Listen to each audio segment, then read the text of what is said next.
विश्व का मानव समाज और उसमें भी विशेषकर हिंदू समाज से जुड़े श्रद्धालुओं को अपने ही पवित्र सदग्रंथों के विषय में, अपने ही पूज्य देवों के विषय में, भगवानों के विषय में, भक्ति साधना के विषय में विशेष तौर पर गहन जानकारी प्राप्त हो रही है। क्योंकि जिस पवित्र पुस्तक हिंदू साहिबान नहीं समझे, गीता, वेद, पुराण, जिस पर वीडियो बन रहे हैं, श्रृंखला जारी है। इसी श्रृंखला में आज हमारा ये 16वें नंबर का वीडियो है और प्रत्येक वीडियो में गुरुदेव भगवान के आशीर्वाद से हमें अध्यात्म के विषय में बहुत ही अच्छी जानकारियाँ प्राप्त हो रही है। तो भाई और बहनों, ये काल ब्रह्म कौन है, जिसे ब्रह्मा विष्णु महेश का पिता भी कहा जाता है, जो दुर्गा का पति है, ये 21 ब्रह्मांड का स्वामी है। और ये काल ब्रह्म अपने तीनों पुत्रों ब्रह्मा विष्णु महेश को एक एक गुण युक्त करके, यानी रजोगुण से श्री ब्रह्मा जी को, सतोगुण से श्री विष्णु जी को और तमोगुण से श्री शंकर जी को युक्त करके इस संसार के समस्त प्राणियों से क्यों शास्त्र विरुद्ध आदि अधूरी घटिया साधना करवाता है।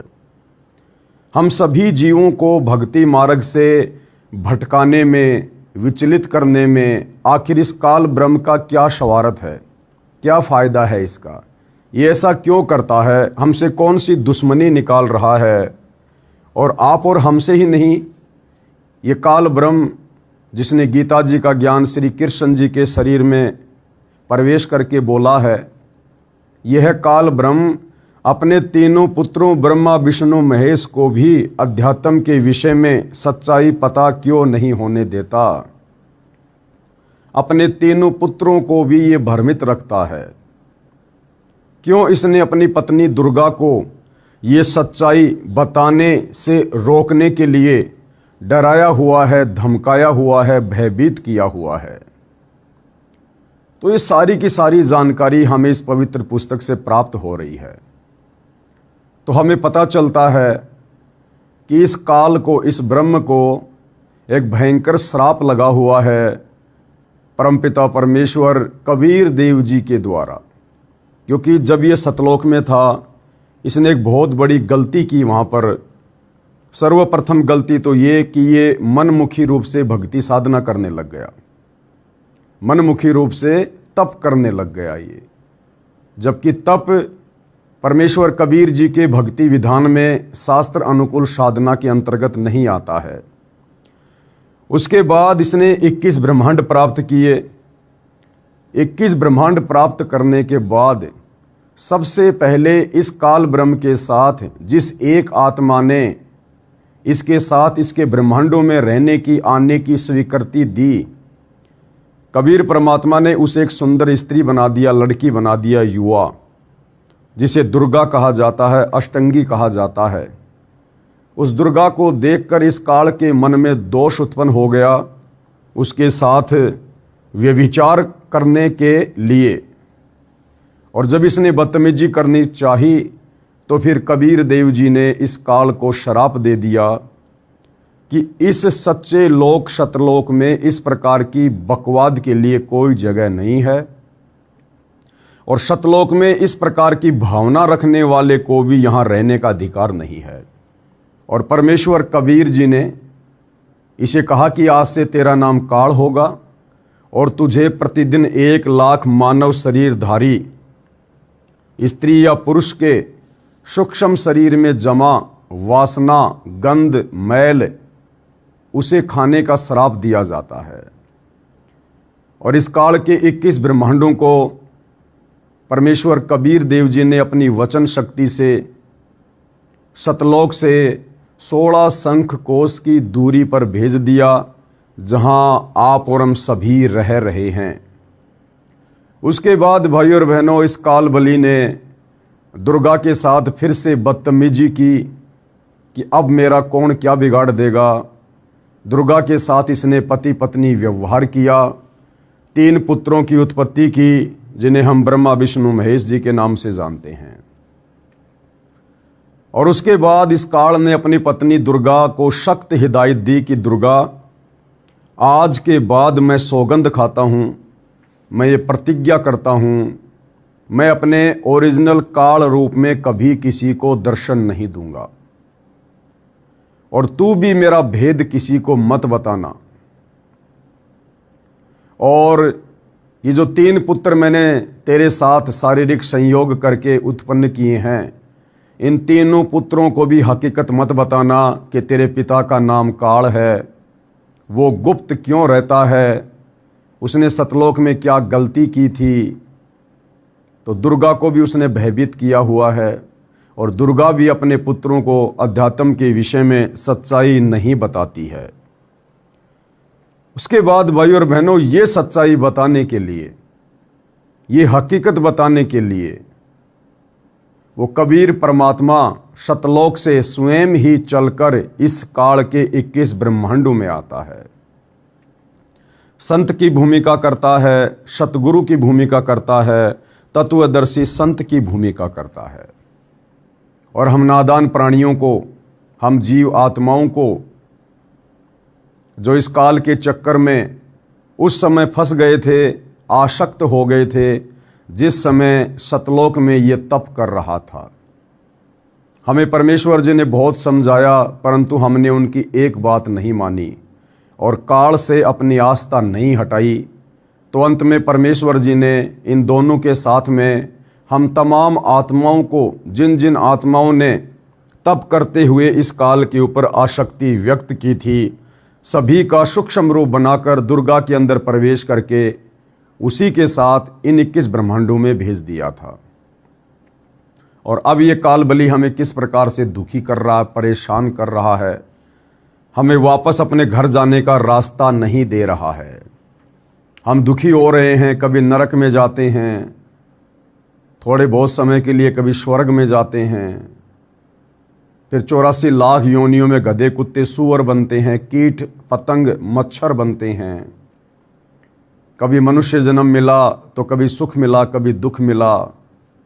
जीवन भर में अनेकों दुर्दंत घटनाओं का सामना करना पड़ता है। कुल मिला के सतलोक से आने के बाद हम यहाँ पर दुख ही दुख उठा रहे हैं। तो हमें दुखी देखकर हमारे दयालु पिता कबीर देव फिर ये सच्चाई बताने के लिए, सृष्टि रचना समझाने के लिए, इस काल के विषय में बताने के लिए स्वयं ही सतगुरु रूप में धरती पर प्रकट होते हैं। एक आम व्यक्ति के जीवन जैसी लीला करते हैं और हमें सतलोक जाने का मार्ग बताते हैं, हमें तत्व ज्ञान बताते हैं, जो ज्ञान इस काल के 21 ब्रह्मांड में चारों वेदों में नहीं है, चारों वेदों के सार गीता जी में नहीं है, और ऋषि मुनियों के अनुभव इन 18 पुराणों में नहीं है। तो भाइयों और बहनों, ये काल, ये ब्रह्मा विष्णु महेश का पिता, ये हमें शास्त्र अनुकूल सत भक्ति के निकट भी नहीं जाने देता है, क्योंकि हम इसका भोजन हैं, और ये नहीं चाहता कि मेरा भोजन मेरे मुख से दूर चला जाए। इसलिए ये हमें जो थोड़ी बहुत हल्की फुल्की सत साधना इन चारों वेदों और गीता जी में है, हमें उसके अनुसार भी भक्ति नहीं करने देता, हमें उससे भी गिरी हुई साधनाओं पर लगाता है। और वो गिरी हुई साधनाएं ये स्वयं ही चालू करवाता है, शुरू करवाता है। आप जियों ने देखा होगा, विशेषकर हिंदू समाज में शिव मंदिर में शिवलिंग की पूजा की जाती है। अब ये शिवलिंग क्या है? शिवलिंग की पूजा का विधान हमारे ना ही तो वेदों में है, ना गीता जी में है। ये शिवलिंग की पूजा कैसे प्रारंभ हुई? आखिर ये शिवलिंग है क्या? हमारे हिंदू धर्म गुरुओं को भी नहीं पता, हमारे आचार्य शंकराचार्यों को भी नहीं पता। अगर पता होता तो आज हम भाई बहन, विशेषकर हिंदू समाज से जुड़े श्रद्धालु, ये घटिया साधना, ये घटिया भक्ति नहीं कर रहे होते। तो ये शिवलिंग पूजा क्या है, कैसे प्रारंभ हुई, किसने प्रारंभ करवाई, इसके प्रारंभ करवाने का मकसद क्या था, ये सारी बातें आज हम इस पवित्र पुस्तक हिंदू साहिबान नहीं समझे गीता वेद पुराण इसके अंतर्गत समझेंगे। आन उपासना करना व्यर्थ है। पवित्र शास्त्र गीता जी क्या कहती है कि आन उपासना करना व्यर्थ है। आन उपासना का मतलब क्या होता है? एक परमपिता परमेश्वर कबीर साहिब जी को इष्ट रूप में पूजकर अन्य किसी और की पूजा करना, उसको आन उपासना कहते हैं। यानी किसी अन्य की पूजा, एक परमात्मा को छोड़कर उसे आन उपासना यानी आन पूजा कहते हैं। तो कहते हैं कि वो व्यर्थ है, बेकार है, यूजलेस है। हिंदू धर्म गुरुजन मूर्ति पूजा करने की राय देते हैं। ये काल ब्रह्म द्वारा दिया गलत ज्ञान है। यानी हमारे हिंदू धर्म के जो धर्म गुरु हैं वो श्रद्धालुओं को मूर्ति पूजा करने की सलाह देते हैं, क्योंकि हमारे नादान धर्म गुरुओं ने खुद ये मंदिर बनवाए हैं। तो मंदिर में फिर और क्या करवाएंगे हमारे से? मूर्ति की पूजा। और मूर्ति पूजा करने के लिए हमारे हिंदू धर्मशास्त्र गीता और वेद मना कर रहे हैं। हिंदू धर्म गुरुजन मूर्ति पूजा करने की राय देते हैं। यह काल ब्रह्म द्वारा दिया गलत ज्ञान है जो वेदों व गीता के विरुद्ध साधना होने से व्यर्थ है। ये मूर्ति पूजा का ज्ञान किसने दिया? इस काल ब्रह्म ने, ब्रह्मा विष्णु महेश के पिता ने, ज्योति निरंजन ने। सूक्ष्म वेद तत्व ज्ञान में कबीर परमेश्वर जी ने आन उपासना निषेध बताया है। जो पांचवा वेद है, सूक्ष्म वेद जिसको कहते हैं, जो ज्ञान स्वयं कबीर परमात्मा सतलोक से चलकर धरती पर प्रकट होकर बताते हैं, जिसको तत्व ज्ञान कहते हैं, जिसको पांचवा वेद भी कहते हैं, उस पांचवें वेद सूक्ष्म वेद में कबीर परमेश्वर जी ने मूर्ति पूजा को गलत बताया है, निषेध बताया है। उपासना का क्या अर्थ है? उपासना का अर्थ है अपने इष्ट देव के निकट जाना, यानी इष्ट को प्राप्त करने के लिए की जाने वाली तड़फ, दूसरे शब्दों में पूजा करना। आन उपासना वह पूजा है जो शास्त्रों में वर्णित नहीं है। यानी एक कबीर परमेश्वर जी के अलावा किसी और की पूजा करना हमारे किसी भी धर्मशास्त्र में नहीं है, क्योंकि गीता जी खुद कह रही है कि व्यभिचारिणी भक्ति से कभी भी मोक्ष प्राप्त नहीं किया जा सकता। व्यभिचारिणी भक्ति का मतलब है एक परमेश्वर को छोड़कर अनेकों की पूजा करना, उसको व्यभिचारिणी भक्ति कहते हैं। जिस प्रकार एक स्त्री अपने पति को छोड़कर या अपने पति के अलावा यदि अन्य गैर पुरुषों से शारीरिक संबंध बनाती है, उसे व्यभिचारिणी स्त्री कहते हैं। वो स्त्री फिर कभी भी अपने पति के लिए प्रिय नहीं हो सकती है। तो इसी प्रकार एक पूजा के योग्य परमेश्वर कबीर जी को छोड़कर अन्य की पूजा करना व्यभिचारिणी पूजा में आता है। मूर्ति पूजा आन उपासना है। इस विषय पर सूक्ष्म वेद में कबीर साहिब ने इस प्रकार स्पष्ट किया है। कबीर पत्थर पूजे हरी मिले तो मैं पूजूं पहाड़, ताते तो चाकी भली जो पीस खाए संसार। कबीर परमेश्वर जी अपने सूक्ष्म वेद में कबीर सागर में क्या कहते हैं कि भाई पत्थर पूजे हरी मिले तो मैं पूजूं पहाड़। अरे एक छोटा सा पत्थर पूजने से, मंदिर में रख कर या अन्य किसी जगह रख कर, अगर उस पत्थर को पूजने से भगवान मिले, परमात्मा मिले, मोक्ष मिले, तो कबीर जी कहते हैं मैं तो पूरे पहाड़ को पूजना शुरू कर दूंगा, मुझे तो तुरंत मिलेगा, बहुत जल्दी मिलेगा। फिर हमारी आंखें खोलने के लिए परमात्मा कह रहे कि नादानो, उस मंदिर में या किसी भी जगह पर वो पत्थर रखकर उसकी पूजा करना, इससे बेहतर तो चक्की की पूजा करो। चक्की की जो कम से कम खाने के लिए आटा तो पीस के देती है। ताते तो चक्की भली जो फीस खाए संसार, जो पूरा संसार उससे आटा पीस कर खा रहा है। फिर आगे कबीर परमात्मा कहते हैं वेद पढ़े पर भेद न जाने।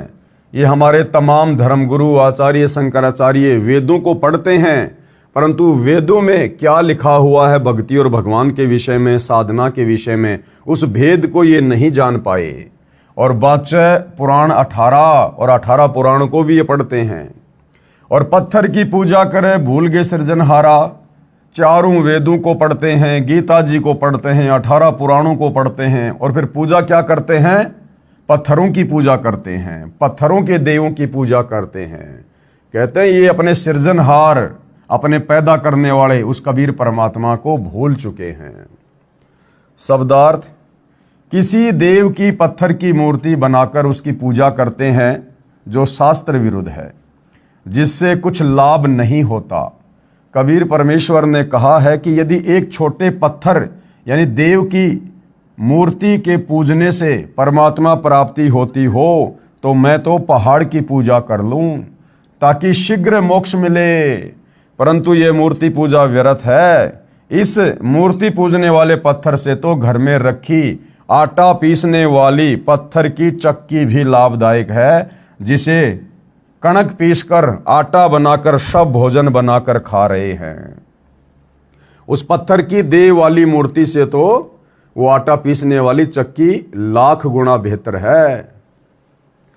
वेदों व पुराणों का यथार्थ ज्ञान न होने के कारण हिंदू धर्म के धर्मगुरु पढ़ते हैं वेद, पुराण व गीता, परंतु पूजा मनमाना आचरण करके करते तथा करवाते हैं। यानी हमारे धर्मगुरु वेद भी पढ़ते हैं, 18 पुराण भी पढ़ते हैं, परंतु साधना उन वेदों के विपरीत करते हैं और हमसे करवा रहे हैं।